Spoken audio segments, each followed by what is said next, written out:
મિત્રો, કેમ છો બધા? મજામાં છો?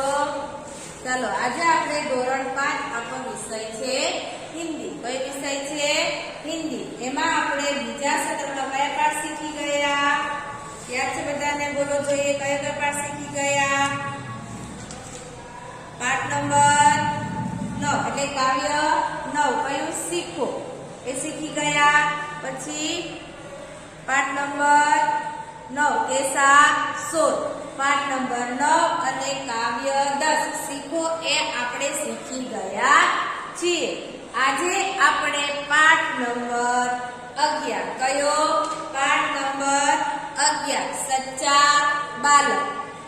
કયો પાઠનું નામ શું છે? પાઠ નંબર 11 સચ્ચા બાલક. આ પાઠ આપણે શીખવાનો છે. ચાલો બધા પાઠ્યપુસ્તક ખોલો જોઈએ. ખોલ્યું બધાએ પાઠ્યપુસ્તક? પાઠ્યપુસ્તકમાં પાના નંબર 75 ખોલો બધાએ પાઠ્યપુસ્તક ખોલીને બેસવાનું છે. ખોલ્યું બધાએ પાઠ્યપુસ્તક?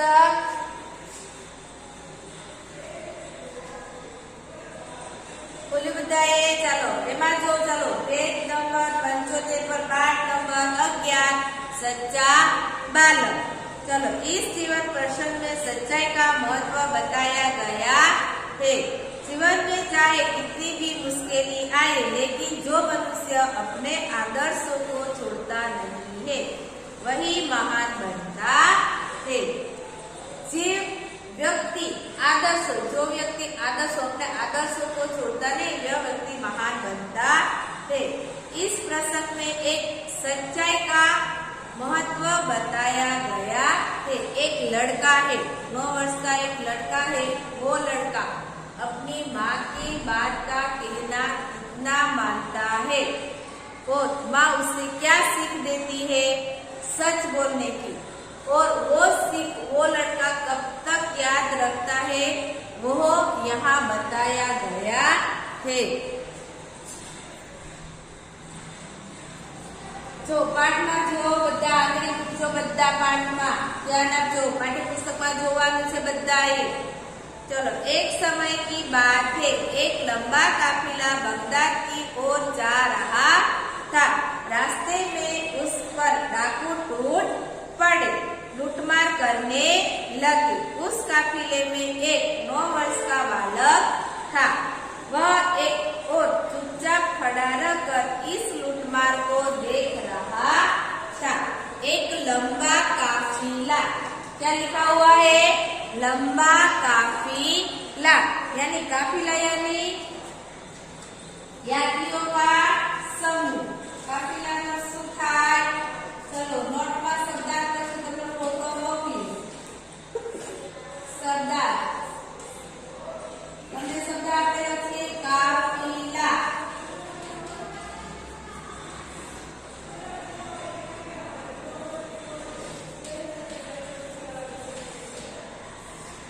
यात्रियों का समूह.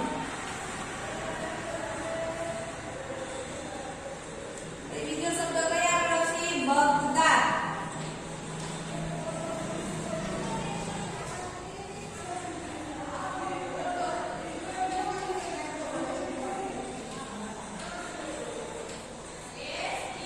इराक देश की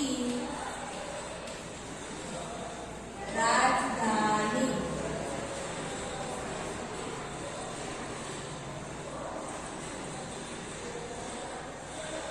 પછી બીજો શબ્દ કયો આવે આપણે જોઈએ? લૂંટમાર કરને લગે. કયો આવ્યો? લૂંટમાર કરના. લૂંટમાર કરના. તો શું થાય?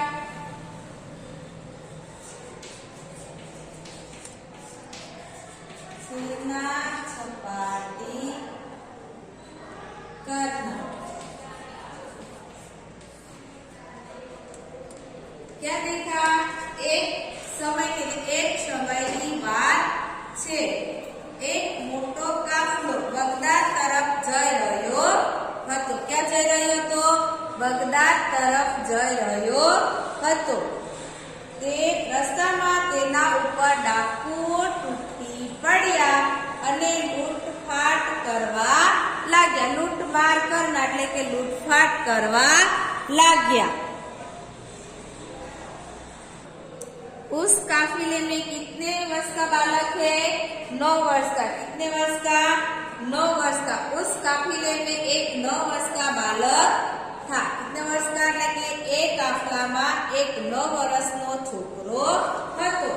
બાલક એટલે કે છોકરો.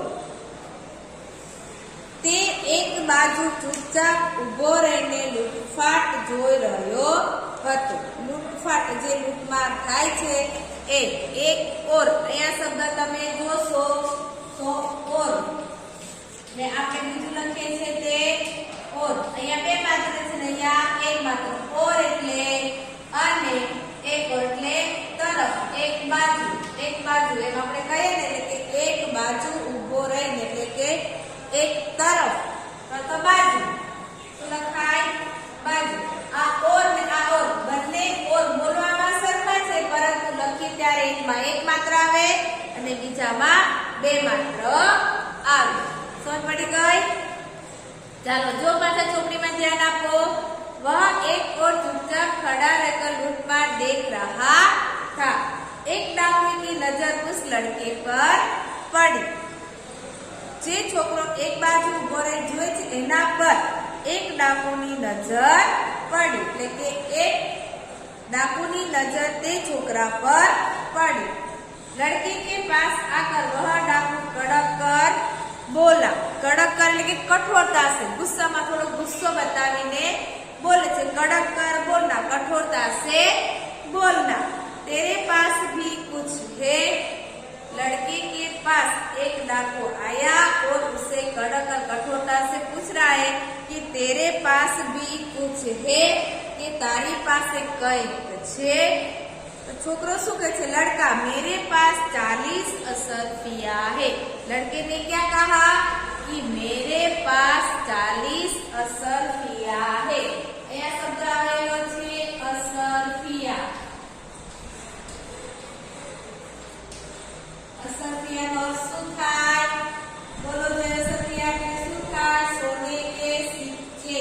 શું થાય? सोने के सिक्के.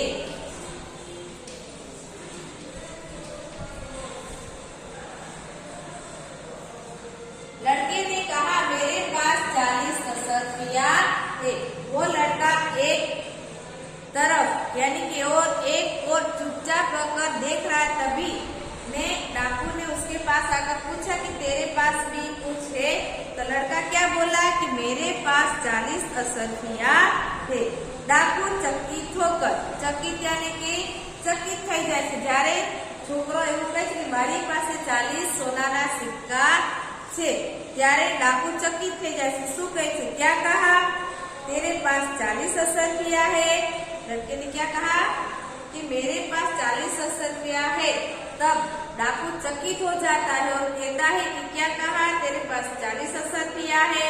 लड़का जी हाँ. बताइए ચોપડીમાં ધ્યાન આપવાનું છે. આંગળી મૂકજો બધા. ચલો ક્યાં આવ્યા? મળ્યું બધાને? આગળ જો. लड़के ने कहा जी हाँ. डाकू लड़के का हाथ पकड़कर सरदार के पास ले गया. उसने अपने सरदार से कहा यह लड़का अपने पास 40 असरफिया बताता है. एक डाकू आया और उस लड़के को सरदार के पास ले गया. किसके पास ले गया? सरदार के पास. सरदार यानी कि मुखिया. सुखाय मुखिया. मुखिया की जो सरदार का है उसको बोलते हैं मुखिया. एक लड़का वो डाकू उसे सरदार के पास ले गया और क्या कहता है सरदार से कि यह लड़का अपने पास 40 असरफिया बताता है. सरदार लड़के से, अब सरदार लड़के से क्या पूछता है? तेरी असरफिया कहाँ है? सरदार ने लड़के से क्या कहा कि तेरी असरफिया कहाँ है? लड़के ने अपनी सदरी को फाड़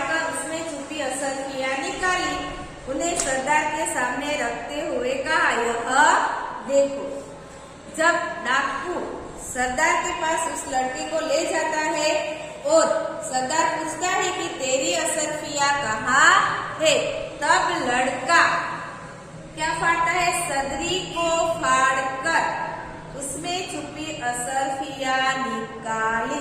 सदरी શું આપેલું છે, સદરી। સદરી એટલે એનો ગુજરાતી અર્થ થાય જાકીટ। શું થાય, જાકીટ।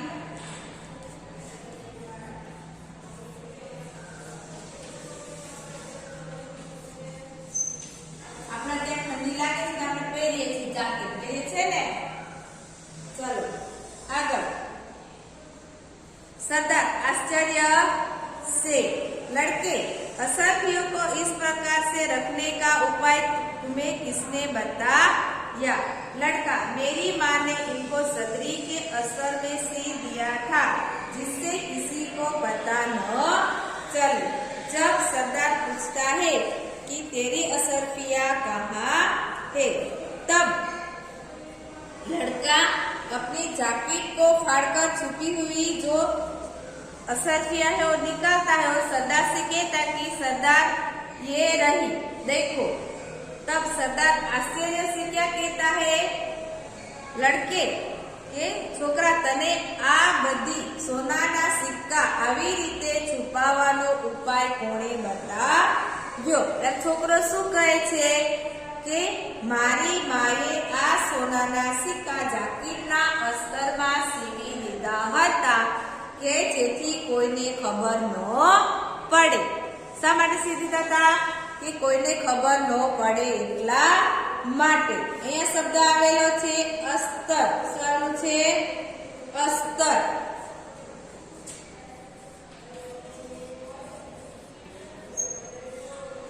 ચાલો, અસ્તર એટલે શું થાય, सिले कपड़े के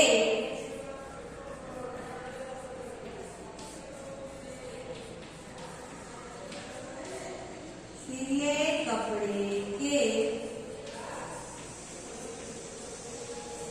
भीतर की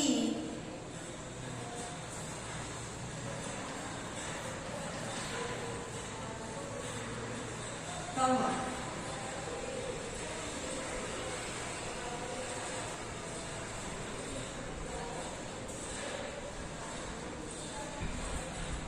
सिले कपड़े के भीतर की तह शू थाय, अस्तर। शू थाय, अस्तर। सरदार, तो तूने असरफियों का पता हमें क्यों बता दिया। तब सरदार ने क्या कहा कि तो तूने असरफियों का पता हमें क्यों बता दिया। जब सरदार लड़के से कहता है कि तुम्हें असरफियों का पता इस तरह रखने का उपाय किसने बताया, तब लड़का कहता है कि मेरी माँ ने कि अस्तर में सी दिया था जिससे किसी को पता न चले। सरदार, तो तूने असरफियों का पता हमें क्यों बता दिया। लड़का क्या कहता है, मैं झूठ कैसे बोलता, मेरी माँ ने कहा था बेटा सदैव सच बोलना, झूठ बोलना पाप है। लड़का क्या कहता है कि मैं झूठ कैसे बोलता, मेरी माँ ने कहा था कि बेटा सदैव सच बोलना। क्या बोलना, सदैव सच बोलना। चलो शब्द कया आयो, सदैव। सदैव पर शू थाय, हमेशा। शू थाय, हमेशा। तो सर्वदा। शू थाय, सर्वदा। लड़के ने कहा कि मैं झूठ कैसे बोलता, कि मेरी माँ ने कहा था कि बेटा सदैव सच बोलना, झूठ बोलना पाप है। अहिया एक प्रश्न थाय छे, लड़के को माँ ने क्या सीख दी थी। तो से लड़के को माँ ने सीख दी थी कि बेटा सदैव सच बोलना, झूठ बोलना पाप है। શું થાય ગુજરાતી કે હું ખોટું કેવી રીતે બોલું, મારી માએ કહ્યું હતું કે બેટા હંમેશા સાચું બોલજે, જૂઠું બોલવું એ પાપ છે, એવું એની માએ શિખામણ આપી હતી। ચાલ આગળ જો, सरदार डाकुओं से। अब सरदार जब लड़के की बात सुनता है तब सरदार डाकू से क्या कहता है? यह छोटा बच्चा अपनी माँ का इतना कहना मानता है कि ऐसे संकट में भी झूठ नहीं बोलता। हम लोग बड़े होकर भी ईश्वर के बताए नेक रास्ते पर नहीं चलते और लूटमार करते रहते हैं। लड़के ने लड़के की बात सुनी और सरदार ने डाकू से कहा कि यह छोटा बच्चा है, फिर भी अरे छोटा यानी कि नानकड़ो आ छोकरो केवो छे, नानकड़ो छोकरो छे छतां पण अपनी माનું केवुं माने छे। આપણે કેવા છીએ? મોટા છે અને છતાં પણ કેવા ઈશ્વરના બતાવેલા રસ્તા પર નથી ચાલતા। બીજો સમજો, यह छोटा बच्चा अपनी माँ का कहना कितना मानता है, संकट में भी झूठ नहीं बोला। संकट એટલે કે મુશ્કેલી, એટલી મોટી મુશ્કેલી હોવા છતાં પણ એ જૂઠું બોલતો નથી। એ શબ્દ આવે છે નેક।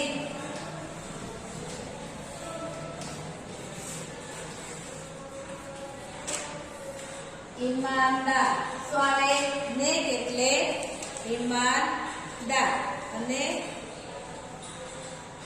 अच्छा तो शब्द જોઈએ તો अच्छा અને સही।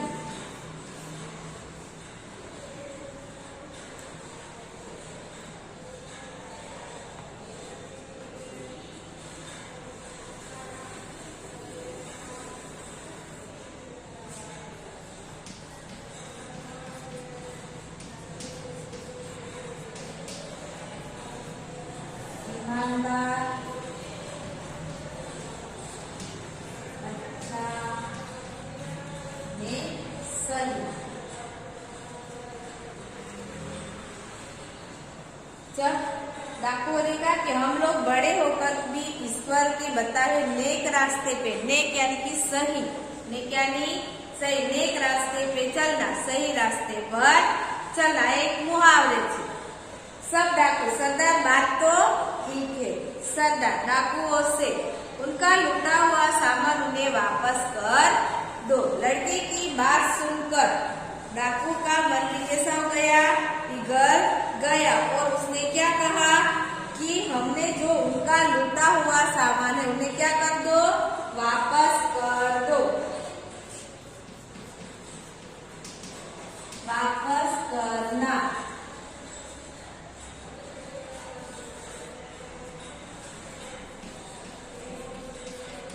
लौटाना।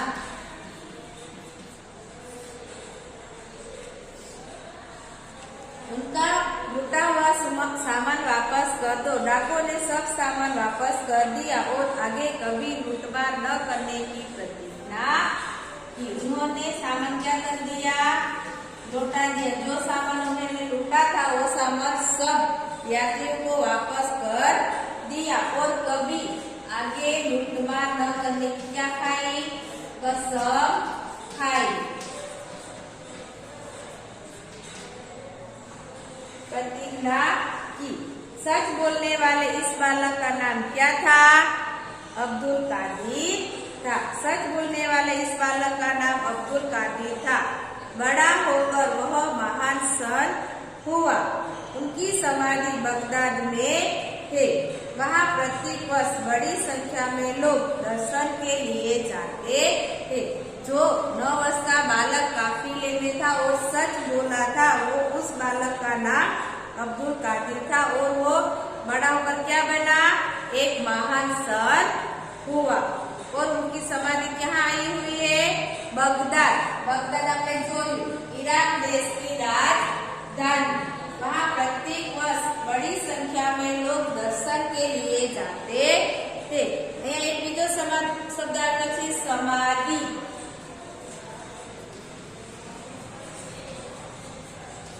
समाधिनो अर्थ થાય છે મજા। બીજો અર્થ થાય છે મકબરા।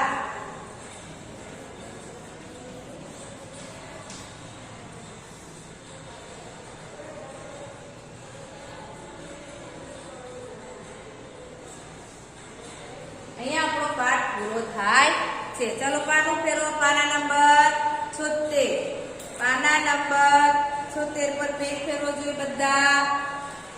જોયું બધાએ?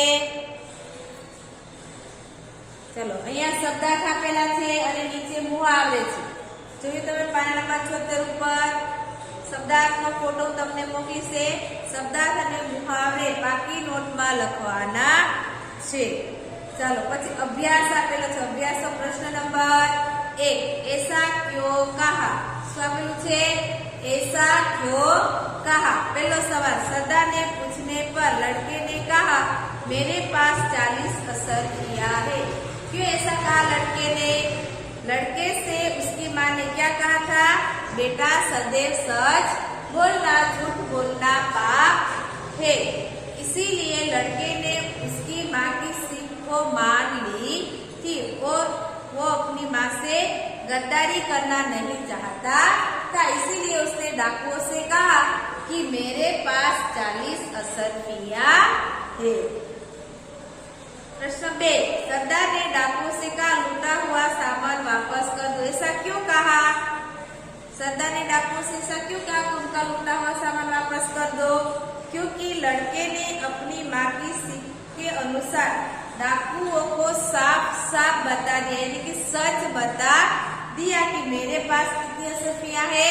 40 असरफिया है। यानी कि लड़के ने अपनी माँ की सीख के अनुसार डाकुओं से साफ साफ यानी कि सच बता दिया कि मेरे पास 40 असरफिया है।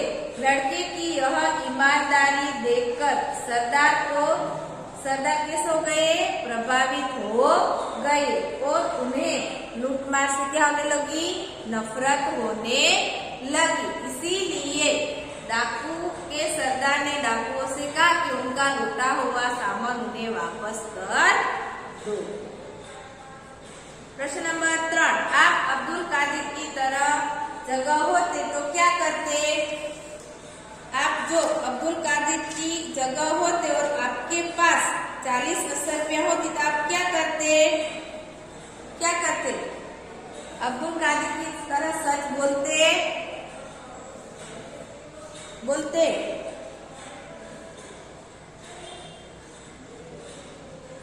तो क्या करते? मैं भी अब्दुल कादिर की तरह सच बोलता और भगवान के बताए हुए नेक रास्ते पे चलने की सीख देता और कहता कि ईमानदारी से कमाई खानी चाहिए। चलो प्रश्न नंबर 3 पढ़िए और समझिए। आ तमने आपेला छे विरुद्धार्थी शब्द। शो आपेला छे? विरुद्धार्थी शब्द। कयो? प्रश्न नंबर 4। अभ्यासનો प्रश्न नंबर कयो? 4 છે। જોયો તમે અભ્યાસનો પ્રશ્ન નંબર 4 એમાં આપેલા છે વિરુદ્ધાર્થી શબ્દ। माँ तो बाप, बड़ा छोटा, सच झूठ, नेक बेईमान, प्रसिद्ध अप्रसिद्ध, आज कल, पास दूर। आ विरुद्धार्थी शब्द आपेला छे। प्रश्न नंबर 5 सच्चा बालक कहानी का कथन एवं लेखन कीजिए। अहींया आपणे जे वार्ता जोई एने आपणे कथन वार्ता बनाववानी छे। सच्चा बालक छे कि एक समयनी बात छे, एक लंबा काफिला बगदाद की ओर जा रहा था। रास्ते में उस पर डाकू टूट पड़े और लूटमार करने लगे। उस काफिले में एक 9 वर्ष का बालक था। वह एक और चुपचाप खड़ा रहकर लूटमार देख रहा था। એટલે આપણે આખી જે વાર્તા છે એને કહાનીના અર્થમાં બનાવવાની છે। एक डाकू ने उस लड़की को देखा तो उससे भी पूछा। लड़का सच बोला। उसने अपनी सदरी का अस्तर फाड़कर 40 असरफिया निकाली और उस डाकू को दे दी। डाकुओं के सरदार को आश्चर्य हुआ कि इतने छोटे लड़के ने अपनी असरफिया छुपाई क्यों नहीं। लड़के से पूछने पर उसने बताया कि वह अपनी माँ के सच बोलने की सीख मानता है। वह ऐसी मुसीबत के समय में भी माँ के साथ गद्दारी करना नहीं चाहता, इसीलिए वह सच बोला। इतने में लड़के को अपनी माँ की सीख पर अडिग रहते हुए डाकू और उनके सरदार का दिल पिघल गया। उन्होंने लूटा हुआ सामान वापस कर दिया और नेक रास्ते पर चलने की प्रतिज्ञा की। सच बोलने वाले इस बालक का नाम अब्दुल कादिर था। वह बड़ा होकर महान संत हुआ। उनकी समाधि बगदाद में है। वह बड़ी संख्या में लोग दर्शन के लिए जाते हैं। तो चलो आज आपने क्या सुधी जोયું? प्रश्न नंबर अभ्यास नो प्रश्न नंबर 5 सुधी। क्या सुधी? अभ्यास नो प्रश्न नंबर 5 જોયું ને? સચ્ચા બાલક કહાની કા કથન એવं લેખન कीजिए ત્યાં સુધી આપણે જોયું। હવે પાના નંબર 77 પરથી આપણે આવતા લેક્ચરમાં જોઈશું।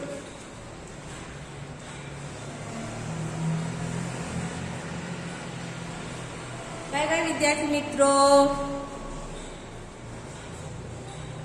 આ શબ્દાર્થ તમારે પાકી નોટમાં લખવાના છે બધા।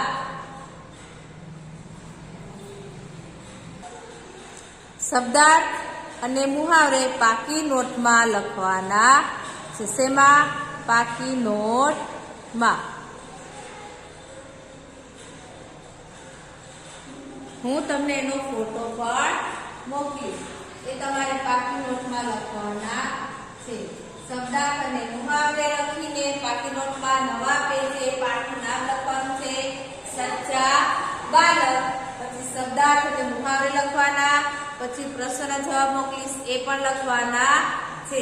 તમારે પ્રશ્ન નંબર ચોપડીનો પ્રશ્ન નંબર 1, પ્રશ્ન નંબર 3 અને પ્રશ્ન નંબર 5 એટલે પ્રશ્ન નંબર 5 કહાની લખવાની છે, આપણે પછીથી લખીશું, પરંતુ તમારે પ્રશ્ન નંબર 1 અને પ્રશ્ન નંબર 4 એ તમારે બાકી નોટમાં લખવાનો છે। સમજ પડી ગઈ? શેમાં લખવાનું છે? બાકી નોટમાં। શબ્દાર્થ મુહાવરે અને જે પણ પ્રશ્ન જવાબ હું તમને લેસનમાં હોમવર્કમાં મોકલું એ તમારે બધું બાકી નોટમાં લખવાનું છે। ચલો અહીંયા આજે આપણો આ લેક્ચર પૂરો કરીએ છીએ। બાય બાય વિદ્યાર્થી મિત્રો।